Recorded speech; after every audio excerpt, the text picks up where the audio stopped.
Happy Sunday. I was struggling to wake up this morning, but I wasn't the only one. Cooper, do you want to get up and go for a walk with me? I guess that's a no. Cooper may not be willing to get up for a walk, but he is always ready to get up for pepperoni. And when he hears me get out my medicine, he comes running because he knows there's a chance. I have created a literal monster. It's like Pavlov's response or whatever that is.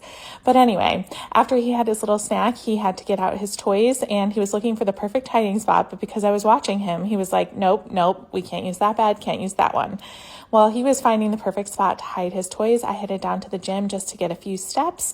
After that, I wanted to get a quick shower and get ready because I was actually heading out to the suburbs today. My talented friend Cody Fetter and her sister Tyler just wrote this new book, Are You Mad at Me? It's this adorable children's book about an anxious ostrich, and I went to their book reading. It was so cute. I highly recommend. After that, I stopped in at Apple, which was across the street, to see the new woven cases. They were all scratched up and terrible. Yikes.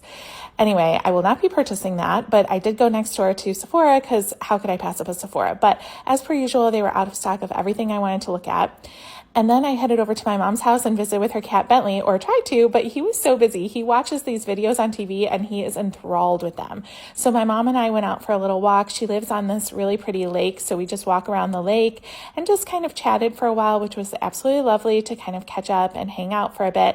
After that, we went over to J. Alexander's for dinner, which is one of my favorite restaurants. The spinach con queso is delicious. I also got soup and a salad, but the salad came home with me because I was stuffed. My mom got the barbecue ribs and a baked potato, and then I headed out to one of my buildings. I just needed to check on the boiler, make sure everything was working properly after it had just been cleaned and turned on. Then as I was driving home, I was thinking about how amazing some of my friends are. Cody actually isn't even my only friend who's written a book, which is wild because that is something I could never do. One of my good friends, Catherine Henneke, who's a lawyer and I've litigated with for years, actually wrote a book too in her spare time called Death by Perfection. She also gave me this candle, which I love. I'd love to, but my dog said no. How cute.